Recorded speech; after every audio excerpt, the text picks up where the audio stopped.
ఆయన మళ్ళీ పిలిచిండు.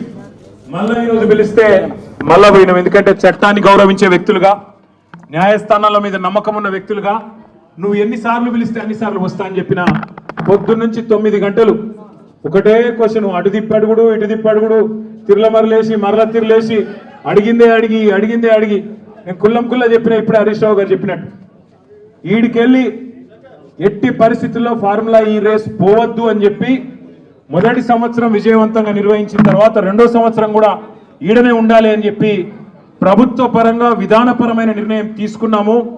తీసుకొని మరి కొంత డబ్బులు చెల్లించినాం. ఒక్క రూపాయి కాదు కదా, ఒక పైసా కూడా అవినీతి జరగలేదు. ఈడికెళ్ళి పైస పోయింది, అక్కడ ఉన్నది, ఇలా అవినీతి ఎక్కడ ఉంది అనే అవినీతి నిరోధక శాఖ అధికారులను అడిగినాం. సమాధానం లేదు. బెబ్బే ఏంది అంటే ఫైల్ ఇటు పోయిందా, ఇటుకెళ్ళి పోయిందా, నువ్వు కుడి చేపులకి వెళ్ళి ఇచ్చినావా పైసలు, ఎడమ చేపులకి వెళ్ళి ఇచ్చినావా పైసలు అని చెప్పి పనికిమాలిన ప్రశ్నలు తప్ప, చిట్టినాయుడు రాసిచ్చి పంపిన ప్రశ్నలు తప్ప ఏమీ లేదు విషయం. అందుకే నేను మొన్న చెప్పినా మళ్ళీ చెప్తున్నా, ఇది లొట్టపీస్ కేసు, ఈయన ఒక లొట్టపీస్ ముఖ్యమంత్రి. ఏది కాదు, వీళ్ళతోని ఏం చేయరాదు. పరిపాలన చేత కాదు, ప్రజలకిచ్చిన హామీలు నెరవేర్చే దమ్ము లేదు. అందుకే దద్దమ్మ